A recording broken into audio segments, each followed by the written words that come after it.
नमस्कार। State update के दर्शकों का मैं स्वागत करता हूं। साथ ही आज हमारे साथ मौजूद वरिष्ठ पत्रकार डॉक्टर शिशिर उपाध्याय हैं, उनका भी मैं स्वागत करता हूं।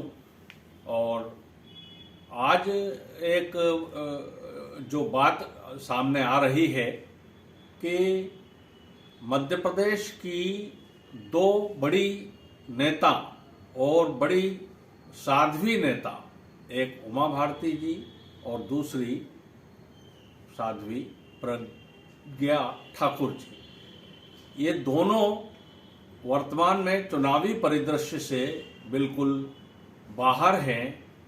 न इनका स्टार प्रचारकों की सूची में नाम है और न ही ये कहीं प्रचार करती दिखाई दे रही हैं, जबकि दोनों ने कांग्रेस के बड़े दिग्गज नेता दिग्विजय सिंह को पटकनी दी है। एक ने दिग्विजय सिंह का जो कार्यकाल था मुख्यमंत्री का, वहां से उनको हटाया। दूसरी ने सांसद के रूप में अपने सामने खड़े दिग्विजय सिंह को हराया। और दिग्विजय सिंह अभी भी सक्रिय हैं और साध्वियां दोनों जो हैं वो चुनावी रण से बिल्कुल बाहर है। तो मैं डॉक्टर शिशिर उपाध्याय जो कहा है मैंने, उस पर आपकी क्या राय है? नमस्कार सर, चूंकि बहुत सामयिक विषय उठाया है आपने, और इसके पहले चाहे 18 का चुनाव हो, चाहे 13 का चुनाव हो, या 8 का चुनाव हो, या उसके पहले का 2003 का चुनाव हो, उस समय इन चुनावों में सर्वाधिक चर्चा का विषय पूरे देश में अगर होती थी तो मध्य प्रदेश की पूर्व मुख्यमंत्री उमा भारती हुआ करती थी। और उमा भारती भारतीय जनता पार्टी की मजबूरी मानी जाती थी। उमा भारती को मनाया जाता था, उमा भारती कई बार गुस्सा हो जाती थी, मनाया जाता था। वो भारतीय जनता पार्टी छोड़कर चली भी गई थी, उसके बाद वो उन्होंने भारतीय जनशक्ति बना ली थी। उसके विषम परिस्थितियों के बाद भी उमा जी को बार बार, चूंकि उमा जी मास लीडर हैं और साध्वी हैं, उन्होंने 2003 में 10 साल की कांग्रेस सरकार को उखाड़ फेंकने के लिए जिस तरह से उन्होंने काम किया था और रात दिन मेहनत करी थी। हालांकि उसके बाद वो मुख्यमंत्री पद पर ज्यादा दिन नहीं रह पाई और उसकी जगह दूसरे अन्य लोग आते गए। यही परिस्थिति कहीं ना कहीं उमा भारती को इस चुनाव में 2023 के चुनाव में परिदृश्य से गायब होना, जबकि वो बार बार कह रहे हैं कि मुझे मेरा स्टार प्रचारकों में नाम नहीं है, मेरा वो जन आशीर्वाद यात्राओं में नाम नहीं है, वो बड़ा आश्चर्य है। और जनता इस बात को ढूंढ रही है, जबकि आज भी पिछड़ा वर्ग से दूसरे अन्य समाज के लोगों के बीच में जो उमा भारती की स्वीकार्यता है, उससे बहुत बड़ा फायदा हो सकता है। मैंने माननीय मुख्यमंत्री शिवराज सिंह चौहान जी को जब ये लोकसभा सांसद हुआ करते थे तब देखा है कि वो अपने विदिशा संसदीय क्षेत्र में 10-12 सभाएं कराते थे। उमा भारती इनके साथ जाती थी, ये उनके पैरों के पास बैठे रहते थे। उमा भारती 4 कदम आगे चलती हैं, 10 कदम पीछे आ जाती हैं। इसके पहले उन्होंने शराब वाले मामले में सरकार को बैकफुट पर खड़ा कर दिया था। अभी उन्होंने अखिलेश जी ने कुछ कहा या आम आदमी पार्टी ने कुछ कहा, आम आदमी पार्टी ने कहा कि हम तीर्थ दर्शन योजना करा रहे हैं, तो उमा भारती तुरंत में बयान जारी किया उन्होंने कि नहीं, मेरे बड़े भाई शिवराज सिंह चौहान ने सबसे पहले तीर्थ यात्रा शुरू की थी। ये कहीं ना कहीं बताता है कि उमा जी पसोपेश में है।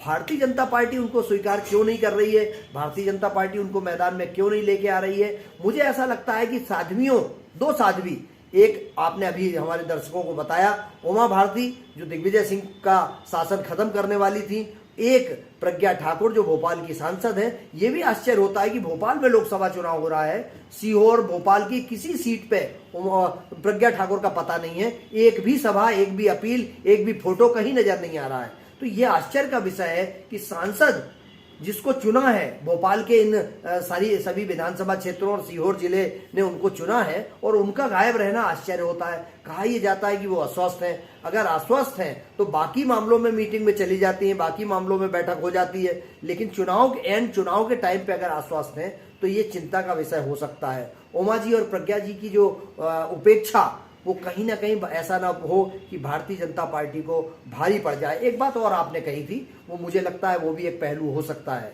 कुछ दिनों तक ये देखा गया है कि केंद्रीय नेतृत्व भारतीय जनता पार्टी का मुसलमानों के प्रति थोड़ा सॉफ्ट हुआ है। उसने मुसलमानों को साथ जोड़ने की कोशिश की है और बहुत हद तक सफल भी हुए हैं। कई जगह मुस्लिम समाज के लोग उनके साथ खड़े होने की स्थिति में आए हैं। तो जिस तरीके से प्रज्ञा ठाकुर या उमा भारती जैसा बोलती हैं और जो उनकी कट्टर इमेज है, हिंदुत्व की बात करती हैं, अगर हिंदुत्व के दम पर ये सत्ता में तो आ गए हैं, राम के नाम पर ये सत्ता में तो आ गए हैं, लेकिन अब जो राम के सबसे बड़े चेहरे थे, उन चेहरों को अगर पीछे किया जा रहा है तो उसमें साध्वी प्रज्ञा ठाकुर और उमा भारती दोनों, मुझे ऐसा लगता है कि अब देश में योगी जो सबसे बड़े नेता के रूप में उभरे हैं, कहीं ना कहीं इनके ये सब ऑरा योगी से काफी ऊपर था। इनका ऑरा योगी जी को सांसद और गोरखपुर का मठाधीश माना जाता था, लेकिन उमा भारती पूरे हिंदुस्तान में विख्यात थी, प्रख्यात थी और उनका मास लीडर थी, उनको सब स्वीकार करते थे। लेकिन मध्य प्रदेश में जो स्थिति बन रही है वो आश्चर्य का विषय है और हमारे दर्शक भी शायद इस पर सोचते होंगे कि कहाँ है उमा भारती, कहाँ है प्रज्ञा ठाकुर। बिल्कुल, उमा भारती जी कहाँ हैं, प्रज्ञा ठाकुर कहाँ हैं, ये दोनों प्रश्न न सिर्फ प्रदेश की जनता बल्कि जो भारतीय जनता पार्टी का आम कार्यकर्ता है, छोटा से कार्यकर्ता है, वो भी सोचता होगा कि आखिर ये दो जो मास लीडर हैं ये कहाँ इस समय छुपे हुए हैं। तो साथियों, ऐसा लग रहा है कि पार्टी इनके भाषणों से, इनकी जो वक्ता की जो शैली है, जो ये किस प्रकार से अपने बातों को सामने रखती हैं, उससे कहीं अल्पसंख्यक वोट प्रभावित न हो जाए, इस डर से ऐसा लगता है कि इन दोनों साध्वियों को प्रचार से अलग रखा गया है। ये एक सोची समझी रणनीति के तहत ऐसा प्रतीत होता है कि बीजेपी ने इनको अलग रखा हुआ है। तो साथियों, यदि आपको ये चर्चा पसंद आई हो तो कृपया इसे आप अधिक से अधिक लाइक करें, शेयर करें और इस चैनल को हमारे को सब्सक्राइब करें। इसी के साथ नमस्कार।